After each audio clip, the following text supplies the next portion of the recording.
En el estado del medio oeste de Ohio se encuentra Columbus, una ciudad hogar de más de 905,000 residentes, y algunos de los misterios más notorios del crimen verdadero, el más notable de los cuales es la extraña desaparición del estudiante de medicina Brian Shaffer. Pero no es uno de estos casos más conocidos el que examinaremos hoy.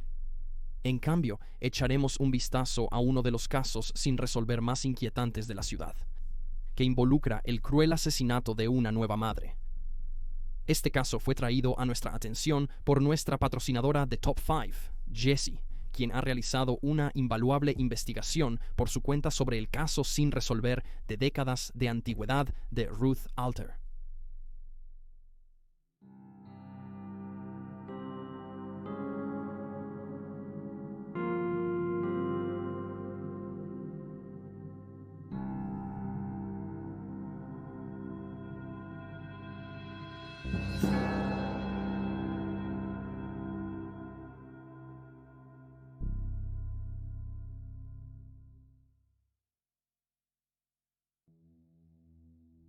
En 1950, Ruth King conoció y se enamoró de Russell Alter, un bombero de ferrocarril 2 veces divorciado con una sólida reputación. El subcomisario Clyde Murray lo describió más tarde como alguien que tenía un registro número 1 con él y lo llamó uno de los mejores hombres de la ciudad. En la víspera de Navidad de ese año, la pareja se casó y en febrero de 1951 se mudaron de la propiedad de los padres de Russell a su recién comprada casa en 350 North Sylvan Avenue, en el barrio de Hilltop. 2 meses después, el 8 de abril, Ruth, ahora de 32 años, dio a luz al primer hijo de la pareja, un hijo al que llamaron Clarence Frederick. Durante poco más de 2 semanas, la pareja disfrutó del tiempo en familia. Según todos los informes, estaban enamorados de su recién nacido, pero su felicidad se vio destrozada el 25 de abril, cuando Russell regresó a casa una noche y encontró a Ruth muerta. En la mañana del 25 de abril, alrededor de las 5:30, Russell besó a su nueva esposa adiós y salió de la casa para un día de trabajo. En ese instante, el hombre de 39 años tenía 2 empleos. Su empleo a tiempo completo era con el ferrocarril de Pensilvania, pero también tenía un trabajo a tiempo parcial con los diputados especiales como escolta en motocicleta para funerales. Se sabía que Ruth aún estaba viva a las 8:35 de la mañana cuando Clyde Murray, reportado en los periódicos como el encargado de los diputados especiales, llamó a la casa de la pareja y pidió hablar con Russell. Ruth explicó que a las 5 de la mañana de ese día, su esposo había sido llamado para un turno con el ferrocarril de Pensilvania y no estaría en casa hasta las 3 o 3:30 de la tarde. Clyde había llamado con respecto a un funeral que tendría lugar más tarde en el día, pero él y Ruth se despidieron cuando se dio cuenta de que Russell no estaba disponible. Los siguientes movimientos de Ruth son desconocidos. Russell terminó su trabajo cerca de las 3 de la tarde. Fue a ver a su madre, Stella Drugan, y a su padrastro, H.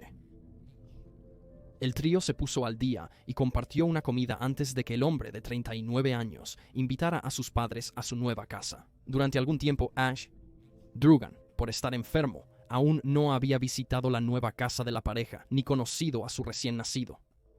Russell agregó que planeaba ir a las tiendas, pero dijo que necesitaba hablar primero con su esposa para ver qué necesitaba, por lo que los 3 se dirigieron a North Sylvan Avenue. De vuelta en la propiedad de la pareja alrededor de las 6 de la tarde, Russell notó que la puerta estaba sin cerrar.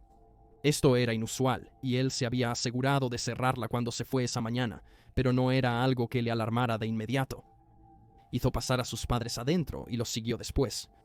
Fue su madre, Stella, quien descubrió el cuerpo en la entrada donde la cocina se encontraba con la sala de estar. Según los relatos, la escena era un baño de sangre. La sangre estaba salpicada por toda la cocina, incluyendo la estufa, el refrigerador, los botes de basura, la puerta trasera, la mesa, las paredes y el techo. El final de Ruth había sido uno terriblemente violento. Todavía llevaba puesto su vestido de enagua y su bata. Los oficiales que respondieron a la escena recordaron más tarde a Stella diciendo: «Oh Dios mío, ha tenido una hemorragia». Ruth había sido brutalmente golpeada hasta quedar casi irreconocible. Probablemente, sospecharon los investigadores, con un zapato estilo mocasín que pertenecía a su esposo. Había dejado el par justo dentro de la entrada de la sala de estar. El zapato fue localizado por los oficiales, quienes notaron que se había intentado limpiar, y el talón del mismo estaba desaparecido y nunca se encontró. Las heridas punzantes encontradas en el cuerpo de Ruth posiblemente habían sido hechas por los clavos que sobresalían de la suela del zapato, donde el talón se había desprendido, y la mujer de 32 años también había sufrido un golpe a lo largo de su pecho, de hombro a hombro, de aproximadamente 10 centímetros de ancho. Además, había marcas de uñas en su cuello que sugerían que había sido estrangulada, aunque su causa de muerte se registró como un cuello roto. Se creía que una faja ensangrentada encontrada en la escena había sido lo que se usó para intentar limpiar el zapato. Otras pruebas recuperadas de la casa incluyeron un trapo de tela ensangrentado debajo del cuerpo de Ruth y numerosas toallas de papel ensangrentadas cerca del cuerpo y dentro del baño. Los investigadores teorizaron que la lucha que había tenido lugar había comenzado en la habitación, notando que había sangre entre las almohadas y por el lado de la cama. También se observó una lámpara rota en la habitación. Se recogieron huellas dactilares de la casa, aunque no parece que estas huellas fueran de utilidad, ya que no llevaron a ninguna parte en la investigación. Se notó que faltaban varios artículos en la casa, incluyendo $1 que había estado sobre una cómoda, un encendedor Ronson y un reloj valorado en $185. Felizmente, el bebé de la pareja, Clarence, fue hallado sano y salvo en su cuna, pese a que probablemente estuvo desatendido gran parte del día. Russell sintió que él y sus padres estaban en un estado de shock demasiado grande como para cuidar al niño, por lo que le pidió a su segunda ex esposa, Betty Lehman, que cuidara temporalmente a Clarence. Ella y su nuevo esposo eran buenos amigos de Ruth y Russell, y ella estaba más que feliz de hacerse cargo del bebé en su momento de tragedia. Muy temprano en la investigación, los oficiales de la oficina del sheriff del condado de Franklin comenzaron a teorizar. Inicialmente, sospechaban que el asesinato de Ruth era algún tipo de venganza. No obstante, Russell era visto como un hombre destacado, sin enemigos. Mientras tanto, Ruth era originaria de la ciudad de Zanesville y su padre había fallecido. Pasó 5 años antes de conocer a su esposo, trabajando en el restaurante Broad Hague como mesera, donde las parejas la conocían como tranquila y agradable, notando que nunca hablaba de su vida personal. En un momento dado, los investigadores notaron que un ex colega de Russell había sido interrogado en relación con el caso, pero fue liberado sin cargos. Hubo cierta especulación por parte de las fuerzas del orden de que el asesino había utilizado las vías del tren cercanas para ir y venir de la escena, pero esta idea fue finalmente descartada. Las autoridades comenzaron entonces a buscar a cualquier extraño que se viera merodeando en el vecindario alrededor del momento del asesinato, aunque no podían estar seguros de cuándo fue eso. El médico forense originalmente creía que el asesinato había ocurrido entre 12 y 15 horas antes de que ella fuera encontrada, pero eso cambiaría cuando se descubrió que fue vista viva por última vez a las 5:30 de la mañana y se escuchó por última vez en el teléfono entre las 8:35 y las 8:45. Los investigadores sospechaban que fue asesinada cerca del mediodía. Poco después del asesinato, un diputado del sheriff reveló: «Tenemos una teoría sobre el extraño misterioso, pero no la estamos divulgando». Al hablar con los vecinos, los investigadores descubrieron que 2 testigos habían visto a un hombre desconocido tocar a sus puertas y marcharse antes de que pudieran responder. La primera aparición fue cerca de las 7:45 a.m. La otra fue casi una hora después, antes de las 9 a.m. Uno de los testigos declaró que el individuo se acercó a la casa de los Alters después y describió al hombre como de entre 5 pies 10 pulgadas y 6 pies de altura, con un maletín de cuero marrón y un traje azul grisáceo. Sin embargo, un vecino, un hombre que estaba trabajando en su jardín entre las 8 y las 12 de la noche, notó que no vio a nadie extraño e irreconocible en el área durante este tiempo. Por supuesto, Russell fue interrogado poco después de que se encontrara el cuerpo de Rook. Fue interrogado por las autoridades durante 9 horas, incluyendo descansos, y pasó una prueba de polígrafo. El hombre de 39 años llegó a trabajar a las 6:40 de la mañana. Junto a otro colega, un ingeniero, Los dos trabajaron su turno juntos entre las 7 de la mañana y las 3 de la tarde. Russell fue descrito como alguien con un excelente historial de trabajo, y entre su coartada y su respuesta a la prueba del polígrafo, fue descartado como sospechoso. Es notable que se le daba mucha más importancia a las pruebas de polígrafo en 1951 que hoy en día, donde más a menudo que no, los resultados de estos llamados detectores de mentiras no son admisibles en la corte. En total, 6 personas fueron interrogadas y liberadas el día del asesinato de Ruth, incluyendo a Betty Lehman, la ex esposa de Russell. En los días siguientes, anunciaron que el extraño al que estaban buscando, que había sido visto por varios testigos la mañana del 25 de abril, probablemente era un vendedor.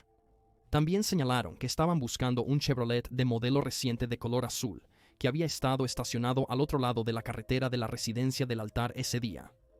Varias pistas previamente desconocidas también fueron discutidas por las autoridades durante este tiempo. En primer lugar, salió a la luz que mechones de cabello marrón y gris que Ruth había apretado en su mano en el momento de su muerte se habían perdido cuando el forense no los consideró importantes y un asistente que ayudaba con la autopsia los lavó. En segundo lugar, se encontraron 2 botones descritos como cubiertos de perlas junto al cuerpo de Ruth en la escena. Es probable que provengan de un abrigo de mujer o una chaqueta deportiva de hombre, con el forense afirmando que aparentemente eran de ropa de mujer. Notablemente, no había botones en las prendas que Ruth llevaba cuando fue asesinada. La revelación de los botones encontrados en la escena llevó a algunas especulaciones de que una mujer era responsable de la muerte, o al menos estaba involucrada de alguna manera. Durante las siguientes semanas, los investigadores siguieron varias pistas. Se investigó a 2 hermanos por dejar ropa manchada de sangre en la casa de su hermana. Los hermanos negaron cualquier conocimiento del caso y la ropa ensangrentada, que nunca se encontró. También revisaron un vestido con botones ausentes, entregado a una tintorería. Alrededor de este tiempo, había rumores de que Ruth había testificado previamente contra una red de narcóticos con base en Columbus, y su suegra, Stella, fue objeto de una llamada telefónica inquietante y amenazante, donde una mujer dijo, cito, «Señora Alter, no está muerta todavía. Tú también serás asesinado pronto». Aunque Stella colgó inmediatamente, la persona volvió a llamar. Nunca fueron identificados. Stella declaró, sonaba como si estuviera borracha o intentando disfrazar su voz. Una exnovia de Russell, que supuestamente había tomado un fuerte disgusto por Ruth y la había amenazado, fue investigada por separado, seguida de un joven pelirrojo que había agredido a un local de 57 años. Pero a pesar de todas las posibles pistas e información, la policía no pudo encontrar nada sólido. A principios de mayo, se volvió a interrogar a aquellos cercanos a Ruth y Russell, junto con otras posibles personas de interés, incluyendo a una camarera de 40 años que era una exnovia de Russell. Posteriormente, fue exonerado tras pasar un polígrafo. Aún así, no surgió ningún motivo para el asesinato de Ruth. Las autoridades entonces decidieron ofrecer una recompensa de $500 a cualquiera con información que condujera a la detención y condena del asesino de Ruth, pero la gran suma de dinero no fue reclamada. Varias semanas después, un vendedor de 23 años fue interrogado en relación con el caso, con testigos identificando su coche como el que se vio estacionado fuera de la casa del altar la mañana del asesinato. Con la identificación del coche, los investigadores dijeron a los reporteros, «Somos optimistas de que habrá pruebas evidenciales contra este hombre a medida que la investigación se desarrolle durante el día». Añadieron que el joven era un antiguo amigo de Ruth y que había sido interrogado 2 veces anteriormente. Volvió a llamar la atención de las autoridades cuando reexaminaron sus declaraciones y notaron algunas discrepancias. Afirmaron que todavía estaba cambiando su historia durante las entrevistas. La policía también señaló que creían que el asesino era alguien conocido por Ruth porque parecía haber dejado entrar a esa persona en su casa. Las autoridades revelaron que había algunas pruebas circunstanciales contra el joven de 23 años, que no fue identificado inmediatamente. Las pruebas incluían la falta de una coartada, manchas de sangre descubiertas tanto en su pedal de freno como en los puños de los pantalones de un traje azul grisáceo que poseía, ambas manchas confirmadas como sangre humana y una tarjeta de visita con su nombre que fue descubierta dentro de la casa del altar. El vendedor afirmó que la sangre provenía de un matadero que había visitado como parte de su trabajo y negó estar involucrado en el asesinato. Falló una prueba de polígrafo poco después. Luego, el 19 de mayo, se reveló la identidad del vendedor. George Phillips, de 23 años, era el hijo del dueño del restaurante Broad Hague, donde Ruth había trabajado durante 5 años antes de su matrimonio con Russell. Las autoridades anunciaron, cito, los resultados de la prueba del detector de mentiras, más la evidencia, justifican la presentación de una declaración jurada. Luego acusaron a George de asesinato en primer grado. George Phillips fue en parte criado por su abuela, quien se mudó a América desde Grecia cuando sus hijos, incluyendo a la madre de George, eran jóvenes. Un aterrador accidente cuando tenía solo 2 años, que involucró que él saliera corriendo a la carretera tras su pelota y fuera golpeado por un coche, resultó en la amputación de parte de su brazo derecho. Aunque esto dificultó su crecimiento, George a menudo aprovechaba la forma en que sus compañeros lo subestimaban. Nuestra patrocinadora, Jenny, se puso en contacto con uno de sus amigos de la infancia, quien le contó que a menudo exageraba su discapacidad ante los niños mayores en el parque y los desafiaba a partidos de tenis donde, si él ganaba, le entregaban su dinero. Los niños mayores, sorprendidos por su audacia, aceptaban la apuesta y eran fácilmente vencidos por George, quien se iba con su dinero en el bolsillo. George fue descrito por aquellos que lo conocían como agradable y simpático. Comenzó a asistir a la universidad después de graduarse de la escuela, pero finalmente abandonó y se empleó como vendedor. Un dueño de una tienda de comestibles local recordó cómo la última vez que vio al joven de 23 años, poco antes de su arresto, había estado discutiendo sus recetas de sopa favoritas. Según los periódicos de la época, George había conocido a Ruth a través de su trabajo en el restaurante de su padre durante 4 años, y se informó que los dos habían tenido un altercado en algún momento durante este tiempo, con los investigadores declarando que, en aquel entonces, Ruth había abofeteado al joven por un comentario inapropiado que él le había hecho. Luego George golpeó a Ruth a cambio, con la policía citándolo diciendo, «La golpeé más fuerte de lo que pretendía». Las autoridades sugirieron que un conjunto similar de eventos había llevado a la muerte de la madre de uno el 25 de abril. Teorizaron que George había venido a la casa para ver al bebé recién nacido y asegurar un momento para discutir la contratación de una póliza de seguro para él. Luego, en algún momento durante la visita, el joven de 23 años golpeó a Ruth, quizás más fuerte de lo que pretendía, y ella golpeó su cabeza contra la cama y perdió el conocimiento. Cuando recobró el conocimiento, ordenó a George que se fuera y lo siguió hasta la sala, donde recogió uno de los zapatos de su esposo y golpeó al joven con él. George entonces perdió los estribos y respondió agarrando el calzado y golpeando a Ruth con él hasta que ella cayó al suelo. El teniente detective Lester Bauman describió a George como un joven desafortunado con un temperamento violento. Al registrar nuevamente la casa de George, la cual compartía con su abuela, los investigadores descubrieron un par de zapatos que previamente no habían podido localizar. Los zapatos tenían sangre en las suelas, pero era obvio que se había intentado limpiarlos. De manera similar, se encontró un maletín que también tenía rastros de sangre en él. Las autoridades observaron que el joven de 23 años conducía un Pontiac azul de 1937. Durante la audiencia inicial en el tribunal, 3 colegas testificaron que George estaba en una reunión de trabajo y luego en un restaurante la mañana del asesinato. Su defensa también presentó a un testigo que contradijo lo que decían 2 de los testigos de la fiscalía, que un hombre no identificado que coincidía con la descripción de George había llegado a sus puertas ese mismo día.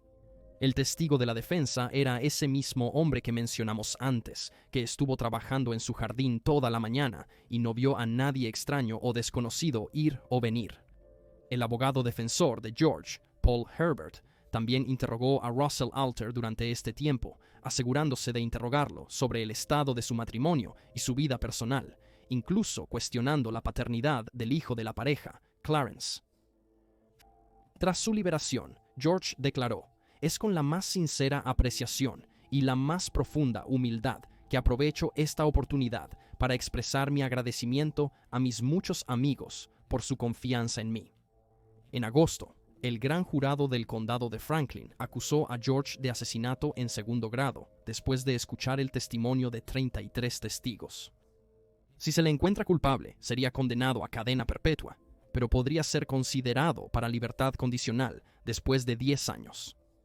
Al mes siguiente, exhumaron a Ruth. Había sido enterrada en el cementerio de Rose Hill, al sur de Sanesville, en una parcela cerca de la de su padre. El fiscal del condado de Franklin, Ralph Bartlett, dijo a los reporteros que no tenía comentarios cuando se dio a conocer esta noticia. Las crónicas de los periódicos observaron que se estudió el rostro y el cuello de Ruth y se tomaron fotografías de su ataúd cerrado. Finalmente, el 23 de octubre, comenzó el juicio de George. Paul Herbert, su abogado, presentó un aviso de coartada solo unos días antes, a pesar de que la fiscalía aún no había precisado la hora de la muerte de Ruth, declarando que era desconocida para el estado de Ohio, cuando Herbert insistió en una respuesta detallada para ayudarlo con la coartada de su cliente. En el juicio, emergió más prueba circunstancial, incluyendo el testimonio de un testigo sobre una camisa con sangre hallada entre la ropa de George. La defensa, mientras tanto, señaló que se habían encontrado marcas de uñas en ambos lados del cuello de Ruth y destacó que George solo tenía su mano izquierda. También fue en este momento que varios testigos de la fiscalía comenzaron a recibir amenazas por teléfono. Le dijeron a una mujer, cito, «Más vale que tengas cuidado». Otra contestó el teléfono para escuchar, cito, «Tú y tu esposo están en la mira. Mejor que se quede callado». El testigo indicó que la voz tenía un inglés deficiente. 2 otros testigos recibieron amenazas, pero nunca se encontró la fuente del acoso. Se sabe que Paul Herbert ha desestimado las preocupaciones de la fiscalía en este asunto, declarando su creencia de que los testigos ávidos de publicidad inventaron las historias. El caso de Ruth y el juicio fueron altamente publicitados y eventualmente dieron paso a un circo mediático. El abogado defensor de George y el fiscal del condado de Franklin eran enemigos conocidos con una larga historia, y eventualmente el juicio se convirtió más en un enfrentamiento de difamaciones, involucrando los egos de 2 hombres enemistados, en lugar de un verdadero intento de encontrar justicia para una tragedia horrorosa. Después de semanas de testimonio, el jurado no estaba convencido.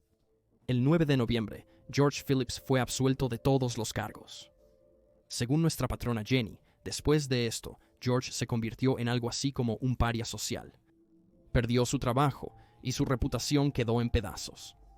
Nunca pudo volver a la vida que una vez vivió y terminó mudándose a Los Ángeles, California, para empezar de nuevo donde nadie conocía su nombre. Russell Alter, el esposo que Ruth dejó atrás, no le fue mucho mejor. Perdió ambos trabajos en gran parte gracias a que las autoridades lo consideraron sospechoso desde el principio, ya que fue arrestado e interrogado varias veces durante la investigación. Un artículo de 1953 del Columbus Evening Dispatch observa que Russell presentó una demanda civil contra George Phillips, acusándolo de haber matado a su esposa de manera incorrecta, ilegal, maliciosa e intencionalmente, y buscando $75,000, $900,000 hoy, en daños para él y su hijo. Russell también demandó al sheriff del condado de Franklin, Ralph Paul, por $25,000, alegando que fue arrestado falsamente y señalando que pasó 4 días en prisión en abril de 1951, justo días después de encontrar a su esposa asesinada. Agregó que el arresto se realizó sin una orden y sin razón o causa probable, señalando que fue una experiencia humillante y que su reputación nunca se recuperó. El sheriff Paul se negó a comentar para el artículo. 5 meses después de que surgieran informes sobre las demandas de Russell, el Columbus Evening Dispatch anunció que el hombre de 42 años estaba listo para volver a casarse. Su cuarta esposa, Alice Atkins, era una madre divorciada de 4 hijos y conocía a la pareja antes del asesinato de Ruth. Fue una de las personas interrogadas por la policía tras el descubrimiento del cuerpo. Alice estuvo casada con Russell hasta su muerte en 1964. Tenía 53 años. El hijo de Russell y Ruth, Clarence Frederick, o Fred como prefiere ser conocido, recordó a Alice como una mujer amable que lo crió como si fuera suyo y le dio una infancia feliz, considerando todo. Mientras tanto, su padre se aseguró de mantener contacto regular con el lado de la familia de Ruth y asistirían a las reuniones familiares de los King cada verano. Nuestra patrocinadora Jenny se puso en contacto con Fred en Facebook, donde pudo aprender un poco sobre su vida. Aquí Fred contó que hace años, en el trabajo, recibió una llamada de larga distancia de un hombre mayor. El hombre preguntó a Fred cómo le iba, si era feliz y si había llevado una buena vida. La llamada, señaló Fred, fue breve pero agradable y educada. No obtuvo el nombre del que llamaba. No fue hasta después, cuando colgó, que se preguntó si el hombre mayor era George Phillips, quien habría estado en sus 70s en ese momento y todavía residía en LA. Nadie más fue acusado en el caso del asesinato de Ruth después de que George fue absuelto. Su caso permanece sin resolver 70 años después. Y ahí tienes los hechos. Por favor, deja un comentario abajo con tus propias teorías y especulaciones y recuerda darle me gusta a este video y suscribirte para apoyar al canal. Gracias por ver, mantente alerta, mantente seguro y nos vemos la próxima vez.